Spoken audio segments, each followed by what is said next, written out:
Mis apreciadas estudiantes, hoy vamos a estar compartiendo acerca de una temática bastante interesante, si se quiere decir muy necesaria, muy pertinente, cuando hablamos de procesos administrativos, clima organizacional y, por supuesto, cuando hablamos del buen funcionamiento de una organización.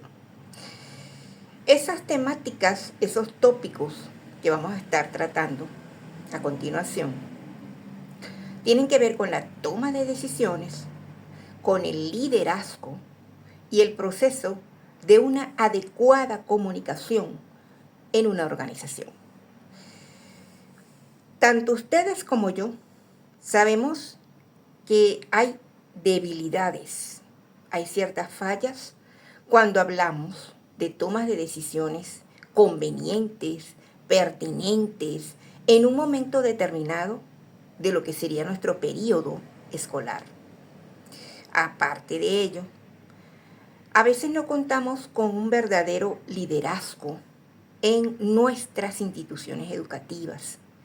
Y cuando hablo de un verdadero liderazgo, es que nadie, a veces en algunas de esas oportunidades, en algunas de esas instituciones, no se atreve a tomar el papel o asumir el papel de líder cuando hay cierta problemática que en vez de ser uno parte del problema, uno tiene que ser parte de la solución.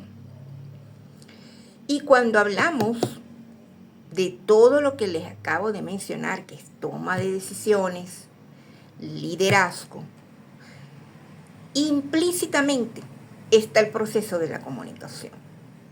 No podemos hablar de un proceso de comunicación cuando la utilizamos solamente de forma unidireccional, porque entonces el proceso de comunicación no sería como tal, como lo señaló David Berlos en 1998, cuando él dice que el proceso de comunicación va más allá.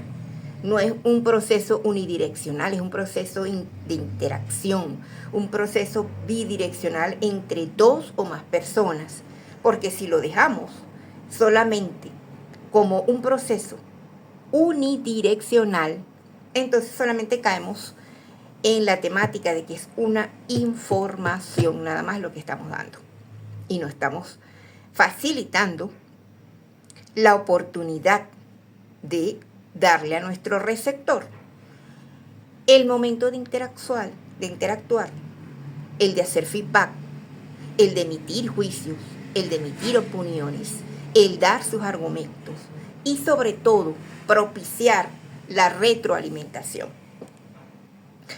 Ahora bien, el proceso de comunicación tiene varios elementos, ¿verdad? Varios elementos.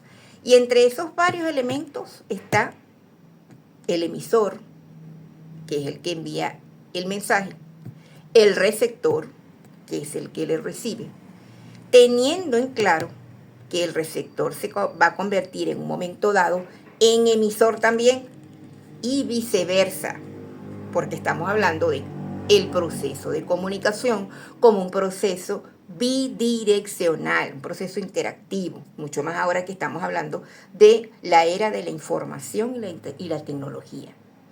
Independientemente que nosotros sabemos que ahora con esto de las redes sociales, con esto de la inteligencia artificial, se presta a veces como para que el individuo solamente tenga como una especie de monólogo o una especie solamente de recepción, recibo.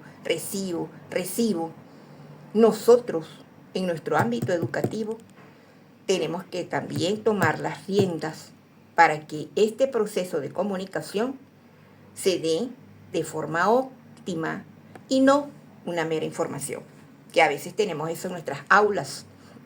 Solamente tenemos un proceso de información donde no le damos la oportunidad a nuestros estudiantes de emitir sus opiniones, sus argumentos, sus ideas, su innovación, que muchas veces supera nuestra información, nuestro conocimiento, nuestra temática que estamos aportando como profesores, como educadores, porque estamos hablando del proceso de comunicación en todo ámbito.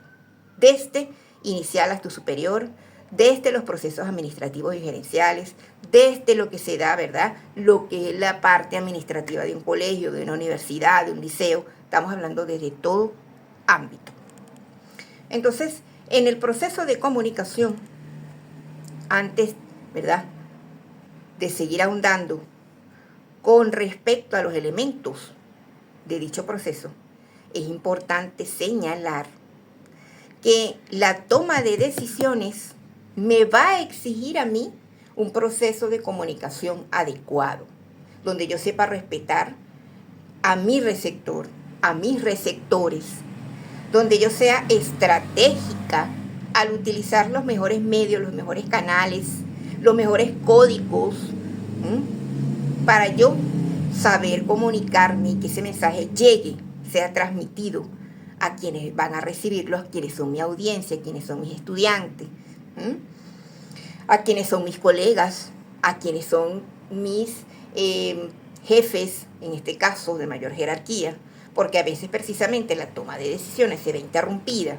el clima organizacional se ve perturbado, aturdido, resquebrajado, precisamente porque no nos sabemos comunicar o los procesos de comunicación no se dieron de la manera que exige una organización y su buen funcionamiento. Entonces, cuando yo tengo un proceso de comunicación donde soy asertiva, donde yo puedo decir y emitir mi opinión en el momento adecuado, en el lugar adecuado, con la persona adecuada, por supuesto que la comunicación va a fluir, el clima organizacional se va a hacer agradable y por supuesto no van a haber interferencias en ese proceso de comunicación, porque dentro de esos elementos de la comunicación, además de emisores, además de receptor, además de un mensaje, además del canal que yo voy a buscar, ¿okay?, para yo llevar a cabo mi proceso de comunicación, el medio, el código, para hablar un mismo lenguaje, para poder entendernos, yo tengo que tomar en cuenta que si yo no utilizo el canal adecuado, el medio adecuado, mi mensaje no es claro y va a haber interferencias y por supuesto vienen los conflictos en los equipos de trabajo, de colega a colega, de directivo a maestros, de maestros a representantes y por ende de docentes a estudiantes. Entonces, tenemos que ser muy, muy, muy cuidadosos en este proceso de comunicación. Sabemos que desde nuestras entidades y algunos organismos públicos no manejamos buenos, convenientes y pertinentes procesos de comunicación. Usted va a buscar una información, usted va a buscar una ayuda, usted va a buscar una orientación en cuanto a un proceso administrativo que tiene que realizar y a veces no contamos con personas que sepan atender al público y los procesos de comunicación no se dan satisfactoriamente y por ende terminamos decepcionados, terminamos malhumorados porque no hemos sido atendidos, no hemos sido informados, no ha habido una interacción, no ha habido intercambio de comunicación. Entonces, desde nuestro punto de vista, desde nuestro lugar, nuestra labor de trabajo, nosotros tenemos que ser buenos comunicadores. A veces ni siquiera somos buenos comunicadores con nuestros niños en educación inicial. Damos todo por sentado, damos todo por obvio. Y recuerden que nuestros niños desde esa temprana edad necesitan material concreto, necesitan lenguaje claro, lo más claro posible, necesitan una empatía donde ellos sientan que su docente, su maestra, los entiende, los cuida, los orienta, los quiere. Y eso tiene que ver con procesos de comunicación, eso tiene que ver con que yo sé transmitir, y si no lo sé hacer, yo tengo que buscar maneras de ser cada día mejor en este tipo, ¿verdad?, de proceso como es el saber comunicarme. A veces no sabemos ni comunicarnos, ni expresar nuestras emociones, ni gestionar nuestras emociones y nos movemos por impulsos, por rabia, porque estamos inconformes con ciertos procesos que no se dan como nosotros sabemos que deben darse, pero no se dan, porque creemos que tenemos o podemos manejar todas las variables y no es así, ¿ok? Como se lo señalé en el video que tiene que ver también con las tendencias administrativas modernas. Entonces, precisamente en esa búsqueda de una adecuada comunicación, los expertos en la materia, las personas que han estado, ¿verdad?, inquietas porque el proceso educativo, el clima educativo, el sistema educativo sea cada vez más claro, más preciso, más acorde a la población a la cual yo estoy atendiendo, se han abocado a estudiar terminologías, procesos, que de entrada uno los veía como solamente procesos organizacionales de empresas, de grandes instituciones, y resulta que en nuestro sistema educativo, nuestra empresa educativa, nuestra gerencia educativa, necesita de todos estos términos, necesita de tener en claro la toma de decisiones de toda la comunidad educativa, de todos los que integran el proceso educativo. Y eso ustedes lo saben porque ahora hablamos de un proyecto integral comunitario, que es lo que antes se denominaba tiempo atrás como proyecto pedagógico de plantel. Ahí tenemos que saber comunicarnos para manejar los mismos criterios, el mismo sentido de pertenencia, estar claro con la misión y la visión, los objetivos y las metas a alcanzar de ese plantel en determinado año, y por ende los valores que tenemos que promover en cada uno de los grados, grupos de esta institución o X institución educativa. Entonces, muy, muy, muy, muy importante el hecho de saber comunicarnos, ¿bien? Saber expresarnos a tiempo, saber gestionar cómo comunico, de qué forma está mi gestualidad, si se corresponde con lo que estoy diciendo, porque a veces no somos coherentes con lo que digo, con lo que hago, con lo que acciono, con lo que demuestro. Entonces, tenemos que ser muy, muy cuidadosos cuando hablamos de procesos de comunicación. Comunicarse no es fácil. Comunicarse adecuadamente, que usted sepa llegar, que transforme vida, que pueda comunicar y, por supuesto, hacer posible la sinapsis en un proceso educativo, la conexión, que se dé un cambio de conducta por el aprendizaje obtenido, tiene que ver con la verdadera vocación. Cuando ya hemos entendido lo que implica el proceso de comunicación, entonces yo puedo desglosar, puedo entender mucho mejor el significado de la toma de decisiones, qué factores, qué partes, qué renglones tiene o qué etapas tiene la toma de decisiones. ¿Cuándo en educación se toma decisiones? La más evidente cuando un niño va a ser promovido de grado, cuando de preescolar pasa a un primer grado, cuando estoy percibiendo, registrando, observando, detallando, haciendo seguimiento de que un estudiante no va bien, que necesita ser remitido a la unidad psicoeducativa, a X especialista por cierta condición o ciertos problemas de aprendizaje. Yo tengo que tomar una decisión allí. Y a veces esa decisión, por supuesto, no va a depender de mí solamente, sino es un trabajo de equipo, una decisión de equipo. ¿Qué otro ejemplo? Cuando nosotros decidimos cómo vamos a planificar como equipo que elabora una institución, al ponernos de acuerdo con el coordinador, si da la apertura para ello, el directivo, si da la apertura para ello. Cuando vamos a aceptar en una reunión toda la asignación de grupos, de grados, a los docentes para un siguiente año escolar. Eso es una toma de decisiones. Cuando decido seguir o no en una institución, es una toma de decisiones.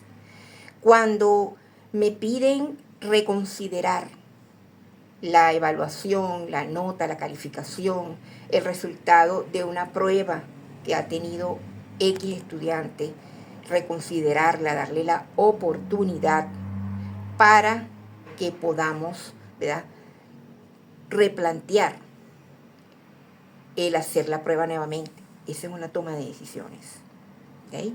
Cuando me mandan a trabajar por comisiones en una institución para llevar a cabo lo que sería el proyecto integral comunitario.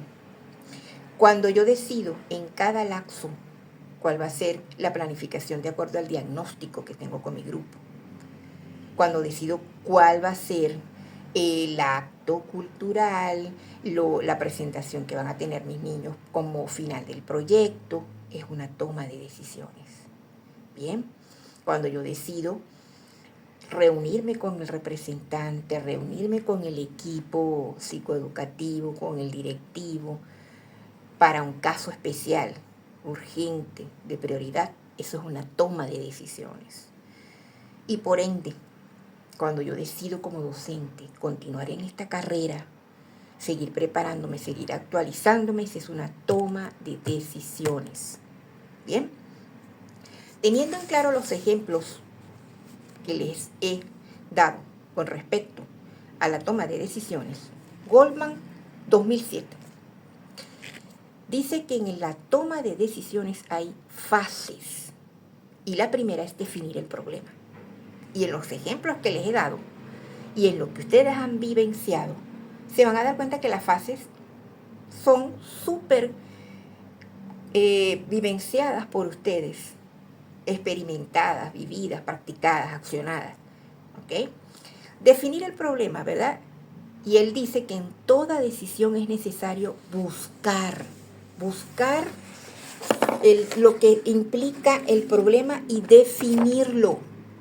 Y es básico definir perfectamente cuál es el problema que hay que resolver y no confundirlo, ¿verdad?, con situaciones colaterales. En esta etapa es posible auxiliarse, ¿okay?, en la parte de lo de definir el problema, con diversas fuentes de información, así como la observación. Por eso les decía que nuestra tarea de tomar decisiones a veces no va a depender de nosotros nada más, sino de un conjunto, un equipo de trabajo, buscar la fuente más fidedigna para tomar la decisión, la toma de decisiones sea más adecuada, la más asertiva. La segunda fase es analizar el problema. Y cuando ya conocemos el problema y lo definimos, es súper necesario analizarlo desde todos los puntos de vista, ¿bien?, para conocer sus verdaderas causas, si queremos ser los más objetivos posible. Es necesario estudiarlo, desglosar sus componentes y analizar todos sus hechos en torno al fin, a fin de, por supuesto, determinar las posibles alternativas u opciones de solución. La tercera es la búsqueda de soluciones alternativas, la tercera fase en la toma de decisiones.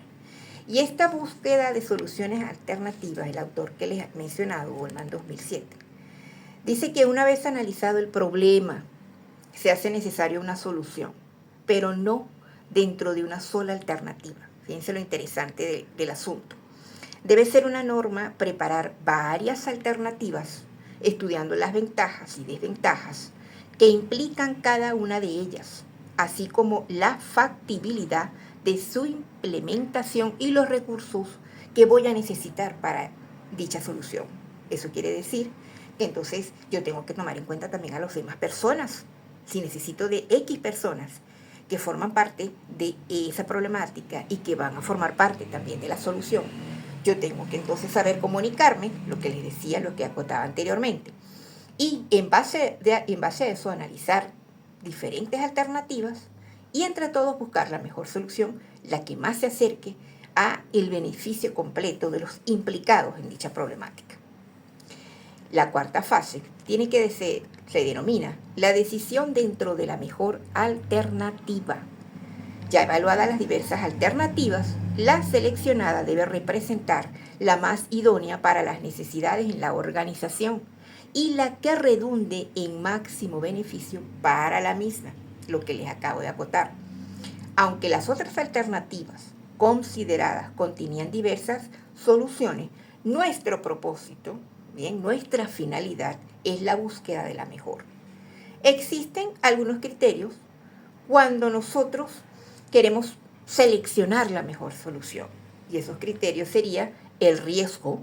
Hay que ver qué riesgo tengo que asumir, qué riesgos están implícitos al tomar X o dicha o determinada decisión.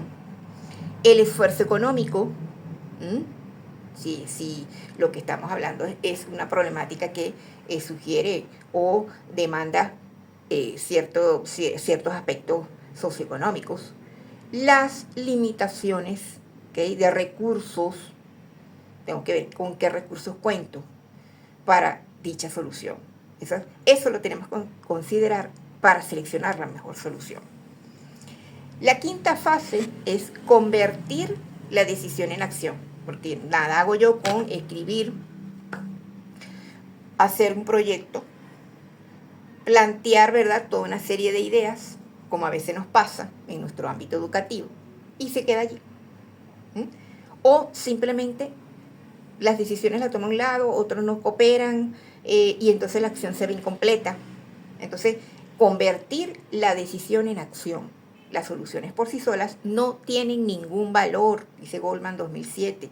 De nada vale tomar una decisión en sí, ¿verdad?, si esa misma no es puesta en práctica. Los ejecutivos, los expertos en la materia, expresan en oportunidades infinitas que tienen, ¿verdad?, la solución a un problema. Pero esa solución no llega a significar nada, sino transforma la realidad que estoy abordando como problemática. En esta fase, ¿verdad?, que les he mencionado de la toma de decisiones, yo tengo que tomar muy en cuenta, y valga la redundancia de la palabra tomar, en cuál va a ser mi rol, cuál va a ser mi papel, y dependiendo de la problemática, por supuesto, yo lo voy a ver, ¿okay? Eso va a estar dado en función a en qué momento soy yo tan determinante en la decisión a tomar. Entonces, yo, como persona que toma una decisión, tengo que saber planificar, tengo que saber organizarme, tengo que estar consciente que no tengo todas las soluciones en mi mano, que las soluciones pueden ser en equipo y que también tengo que tomar cierta consideración, tengo que ser flexible a la hora de tomar decisiones que no dependen solamente de mí. Ahora bien, puede darse el caso de que yo no sé tomar decisiones y necesito todo el tiempo de otros para tomar decisiones. Puede haber el otro caso que yo puedo tomar la decisión más asertiva, pero resulta que por ciertos intereses económicos, ciertos lineamientos institucionales, no puedo llevar a cabo esa toma de decisiones porque no le conviene a cierta persona, cierto organismo, cierto departamento en cuestión. Entonces, por supuesto, que la toma de decisiones, que el proceso de comunicación, porque las dos van de la mano, siguen siendo procesos complejos, sí. Como todo término, todo proceso en una organización es complejo. Cuando hay miembros, personas que integran esa organización, que forman parte de una organización, siempre van a haber procesos complejos, porque son diferentes personas con opciones, diferentes personas con opiniones, diferentes personas con argumentos, diferentes personas con diversas emociones, con puntos de vista, con perspectivas. Y si no estamos claros, y vuelvo a hacer mención a lo que es la estructura organizacional, si no estamos claros en el rol y en mi ubicación en esa estructura organizacional, la organización no marcha adecuadamente y se va a ver reflejado en las acciones. Una institución educativa que no funciona bien estructuralmente, los demás que no están dentro de esa organización, o sea, forman parte, lo ven desde acá, externamente, van a ver como que, bueno, esa institución no sirve, mira cómo no son organizados, no tienen una programación, o mira, estos docentes no se ponen de acuerdo, o mira, el directivo dice una cosa y la maestra dice otra. Eso tiene que ver con una buena planeación, una buena organización, una buena dirección y un buen control. ¿Para qué?